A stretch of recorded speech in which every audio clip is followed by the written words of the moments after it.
Africa, say it like a native. We're here in Zimbabwe, Harare, Zimbabwe. And I'm here with my family, the Lembas of Zimbabwe.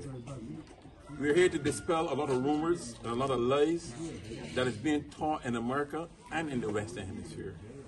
And if you can see, we're here with this beautiful family, the Lembas of Southern Africa. Some wonderful people. We just had service, and we're having a drink right now, and then we're enjoying ourselves. We're having a very good time. But to all my friends and brothers and sisters in America and in the Western Hemisphere, our purpose for traveling to this part of Africa is to dispel a lot of lies, a lot of rumors that is being taught by a lot of Hebrew Israelites, particularly in New York and in the northern parts of the USA. So we can ask some questions to get these those lies and misconceptions go away. And I trust and pray that you would heed, because these are the true Israelites, and according to 1 Chronicles 9:1, that all Israel should be reckoned by their genealogy, and this group was reckoned by their genealogy, and their genealogy said that they are the chosen people, and we are here with them. It's an honor and it's a delight to be with them. Again, my name is Judea, and I'm here with the group, so we can do our question and answers. The first question to you, my brother, there's a belief in America that Jerusalem, Judea, is Canaan, is in Southern Africa. Is that true? That is not very true. And greetings to all who will be watching us. I'm Hillel, and good Shabbos also. To just put that matter to rest, the issue is not very true. Judea is not located in Southern Africa, and is. So you're saying to me that that is not true, and Judea is not located in Southern Africa. You hear that? What he's just said here, and he's going to repeat it again. He said that is not true, and he says Judea is not in Southern Africa. Continue. Yes. So I think as the Lembas people, we have quite a clear history in terms of where we came from. We were actually exiled at the destruction of the Second Temple to present-day Yemen, and traced through Ethiopia, and also later on down here, with also our arrival here was also the beginning of the building of the ancient Great Zimbabwe in Southern Africa here. So our history is quite clear, though it is oral, but we have a very strong oral and also factual history which has been proven both scientifically or even through the scriptures themselves. So that idea of or that rumor or that fact, that talk of saying Southern Africa is the home of Canaan or Judea is more or less not very factual, or not very true. What he just said, that they were exiled, and we were exiled because of disobedience. If we had kept the statutes of the Most High and the commandments, we would have not been kicked out of our land. But because of disobedience, the chosen people were kicked out. They came through Yemen, and they wind up here in Southern Africa. And again, he's saying that Jerusalem or Judea is not in Southern Africa. Next question. We know that there are 12 tribes of Israel. And the Lembas were from the priestly tribe, the tribe of Aaron and Moses. Can you confirm that you guys are from the priestly tribe, the Levites? Yes, I can confirm to that. The Lembas, the Kohanim, we have the Kohanim, which was also our priestly, we also have our priestly clans, because the Lembas didn't settle in Southern Africa in just one movement. There was first the trade between Yemen and Southern Africa, trading for a lot of precious minerals, gold, copper, ivory, you name it. There was abundant of it in Southern Africa here, and it also still abundant. So they began through trading between the two exile communities they had. That is, the community in Yemen was also in exile. The community also here was also in exile. So there has been a lot of. We don't eat meat. We don't eat meat. Thanks so much. We don't eat meat. We don't eat meat. We're vegetarians. We're vegetarians. We don't eat meat.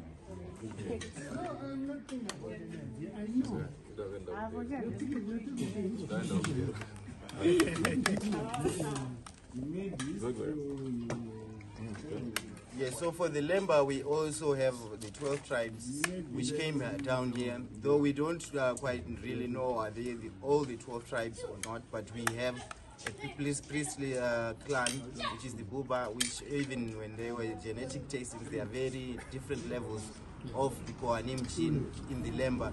Though even the least tribe with the least Kohanim gene is even higher than some common day Jewish, or we might say. Great, you hear that? Even those that has the less amount of Kohanim are more pure than most of these people that has, you know, and it's amazing. Yes. All right. The next question I want to ask is, if you had to address, I want to go slow so they can understand. If you had to address the Hebrew Israelites in America, a lot of them believe in Jesus. A lot of them believe in the New Testament. You understand? If you had to address them, what would you say to them about Jesus and the New Testament? I think what I would say is what we've always said here, Lemba. Our culture, our tradition, our religion, being Hebrews and all that, outdates Christianity. It also outdates Islam.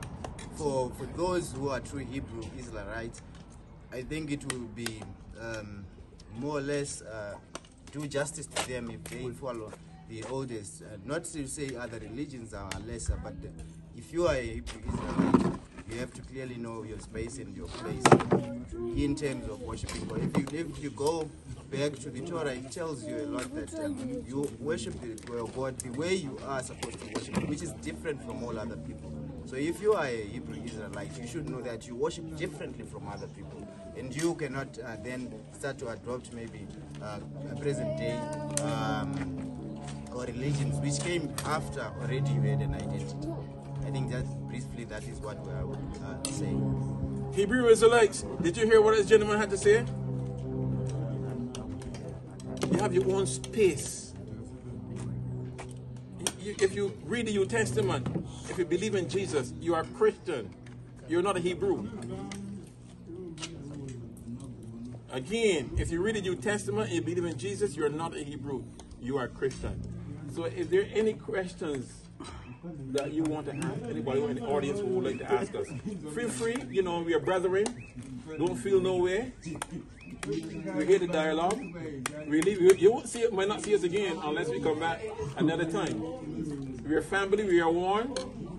It's a pleasure for us, my wife and I, to meet the true, the highest going in the genealogy in them. We were searching for you guys for a long time, and we thought that we were going to leave here before meeting you guys. We went all the way south, asking questions to Masvingo, asking questions, and nobody seems to know where you guys were. But the Most High, the Creator of heaven and earth, He took me back to Google yesterday, and I was able to Google and found the synagogue, and I am so happy. So we are brethren. We're going to exchange numbers. We're going to stay in touch. You know, the rumors that, the main questions that I had and the rumors that I had was Jerusalem. I told the people in America, I'm coming to South Africa, to Southern Africa, and I'm going to get that straight. And my brother here, he straightened out for me. He emphatically said, no, Jerusalem is not in Southern Africa. Jerusalem is in Judea. So again, we are here with the Lemba of Southern Africa, a wonderful group of people. And I'm so glad that I'm so sorry that our time is so short, that we can spend more time with them. But if there's any question, the floor is open. Questions can be asked. And you know, and we could link both communities. Because we have the same kind of history. You guys were at Zell, we were at Zell. You came, we went west. We know that the children of Israel is scattered to the four corners of the earth. And according to Ezekiel 37, the Most High is going to regather us and bring us back into our own land. And it's going to be one kingdom. And David is going to be our king, not Jesus. David is going to be our king. All through the Torah and the Tanakh, it says David is going to be our king. So whoever looking for Jesus to be their king, they're looking for the wrong person. So the floor is open. Questions? You can ask me anything you want to. Come on, ladies, gentlemen, come. Well, let me put it this way. Say something to the American audience, the Hebrew Israelites in America. Ask them some questions. What's on your heart? Ask them anything. Ask them some questions.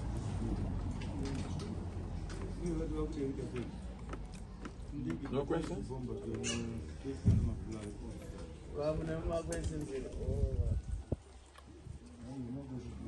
Mr. Maga, any questions? Any questions? Any questions? Come. Any questions? Come. Because we can be living on Thursday, and you're not going to see us again. Again, we are here with the Lemba of Southern Africa, a wonderful group of people. There are families. We all look alike. We all has the same history. We all scattered because of disobedience, and we are here with the Lemba. So if the group have no questions, we're going to conclude.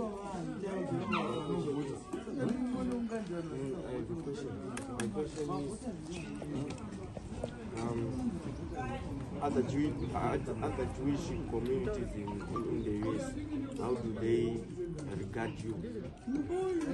How do they regard you, your community? You mean the white Jews? Yes. Yeah, we don't have a relationship, because they don't think that we are Jews. You don't think so? No, they don't think so. But they are not. They're Ashkenaz. And Ashkenaz, according to the Torah, Ashkenaz is one of the is the son of Japheth. And the promise was not given to Japheth. The promise was given to Jacob. You understand? The promise was given to Jacob, not to Ashkenaz, not to Japheth. The Most High said in His word in Amos 3, 1, 2, and 3. Amos. The Most High said, read the Bible is in Amos 3 and 2. Read the Bible. The Bible said that of all the families of the earth, He said, you Israel, the ones that I brought out of Egypt, is the only ones that I know. So if you were a slave in Egypt, if your offspring were not a slave in Egypt, you're not from the chosen seed. You're not a son of Jacob. Our offspring, we were the ones that were in Egypt. You were the ones that were in Egypt. So you're saying disassociating yourself from Ashkenaz in America? Yeah, disassociating yourself from the No. I'm not disassociating myself. I'm not disassociating myself. I don't think that they're the true Israelites. What about the Sephardic of Spain? Sephardic. If they were in Egypt, if the offspring were in Egypt, they're the sons of Jacob. So this is how I judge it. If your offspring Because the Mosai said in you have the Bible? The Mosai said in his word, only you that were in Egypt are the chosen ones. So the ones that were in Egypt are the offspring of Jacob. So who are the custodians?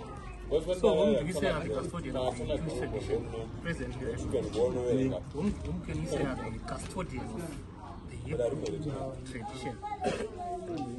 Who are the custodians? Yes. If you are saying the Ashkenazi, and then the Sephardic, and then the Yemenites, so but you know, the ironic thing about it is that they think that we are not Israel. And if you go back to the second president of Egypt, his name is Nassan. When those Sephardics and those Ashkenazis were coming back, saying that they were Jews, and this was a brown-skinned man, an Egyptian president, and you could Google it. He said, look, the people that live here were black. You turn white, we cannot accept you. So that answered the question. The president of Egypt says, look, the people that left here with Moses were black. Who are you? Who are you? You left here black and you're coming back here white. We cannot accept you. So that's my answer. okay, no, I'm not saying, listen, only the Most High can judge. He's going to choose and use whoever he cares to. But there will be imposters among us. Like for instance, Caleb. Caleb was not an Israelite. Caleb was not an Israelite. There are going to be sojourners among us. But these sojourners has to be good to the true Israelites. Caleb was not an Israelite. He was the son of Jephunneh. And he went and he plowed the land. He went with Moses. He fought with Joshua. Joshua sent him to do all his work. And Joshua give Caleb a non-Israelite Hebron. So there will be sojourners among us. But you can't think that, you know, you're going to disrespect a true Israelite. You can't think that you're going to disrespect a true Israelite. You understand? And think you can make it into the Mosai's kingdom. No. You got to be good to the children of Israel, the true children of Israel. For instance, when Jacob's sons went down to Egypt to buy corn, don't forget now, they sold Joseph into Egypt. They sold Joseph into Egypt from a boy at probably 17, 18 years old. 30 years old now, they're gone down into Egypt to buy corn, and Joseph is the viceroy, control, he's second in command. And they don't know who they're talking to. That's their brother that they exiled. And when they went back and report back to their father, they said the Lord of the land treat us roughly. They didn't recognize their brother. You know why? Tell me why they didn't recognize Joseph. Tell me why they didn't recognize Joseph. My name is Brian. Right. I'm an opportunity.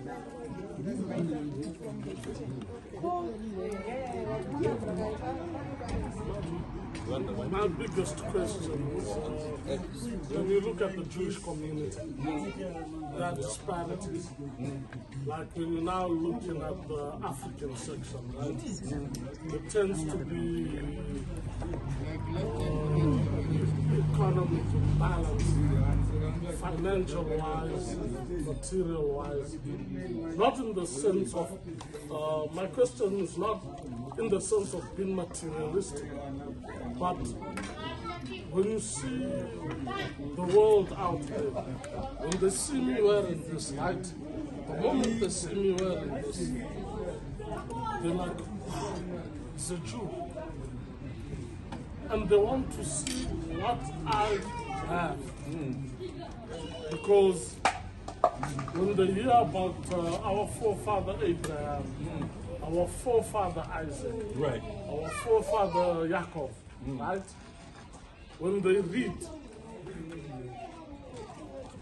saying that They were trading in silver and gold, trading in silver and gold, trading in silver and gold. They had many cattle, many sheep, many camels, and servants.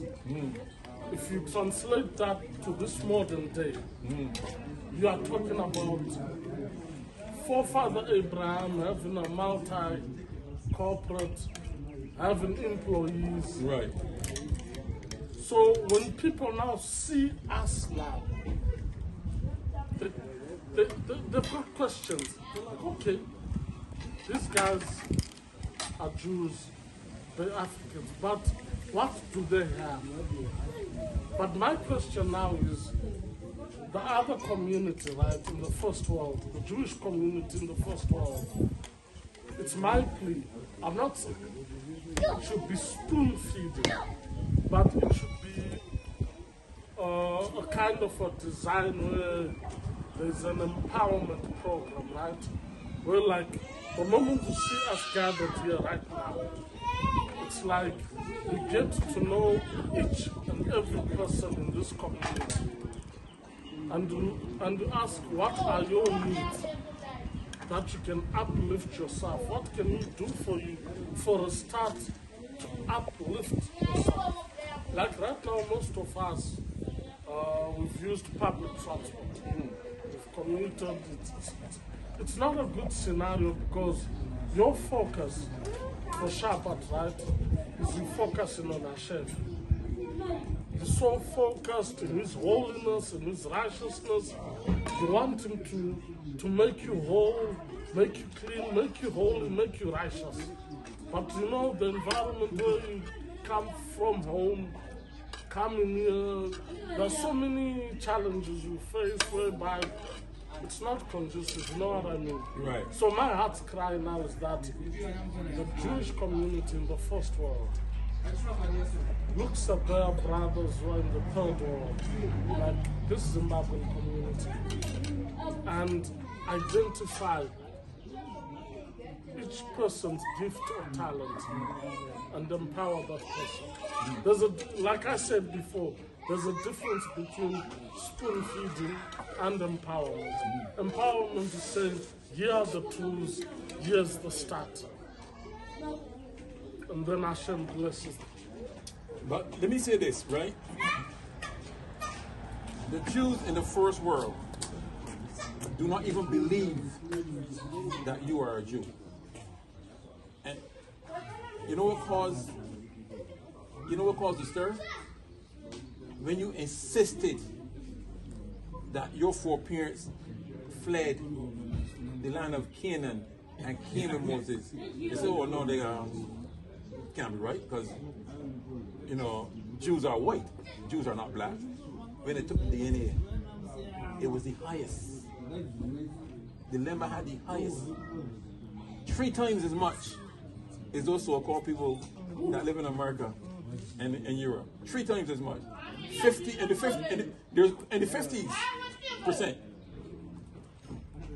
Your genealogy, and even though that your genealogy prove that who you are, they still look down on it.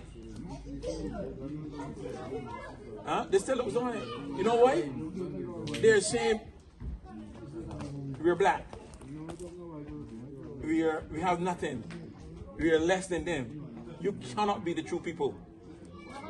And again, let me go back to when Joseph was in Egypt. When Joseph was in Egypt, his brothers did not recognize him because he looked like an Egyptian. So the Egyptians, the original Egyptians, were black.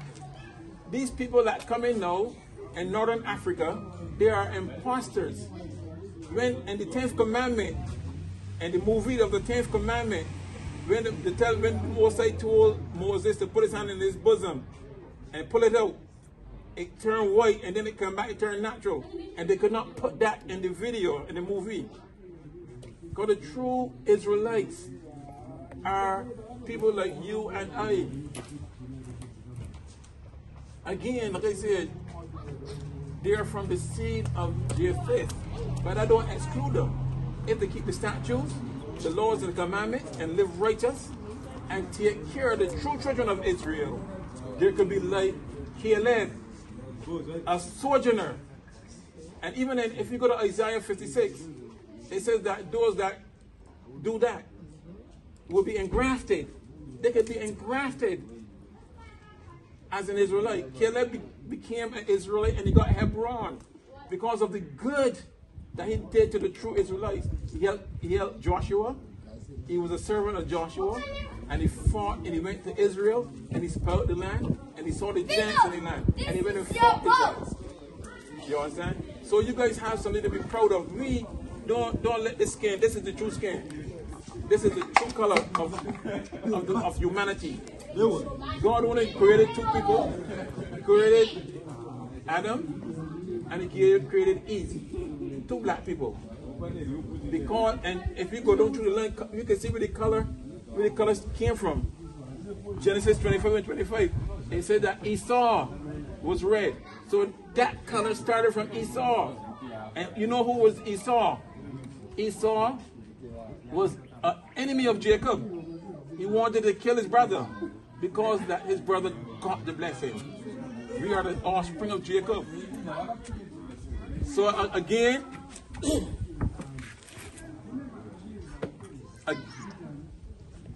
it's a pleasure to be here. It's a wonderful blessing to be here. We can share numbers. I don't know when we will get back. I hope we will get back soon. That we could dialogue. We will leave numbers, WhatsApp numbers. Anything you want to call us, you can call us. And we can dialogue. Thank you. Again, we are here with the Lembas of Southern Africa, the true Israelites, the Levites, the ones that's supposed to be getting the tithes. These are the ones, these are the ones that should be getting the tithes, the tithe. Because the Most High instituted the tithing for the Levites. The 12, they were the only people, the only tribe that didn't have an inheritance. And the Most High tell the other 11 tribes to take care of the Levites. We must take care of the Lembas. These are the true seed of Moses, the true Levites. And we have to take care of these people. Thank you.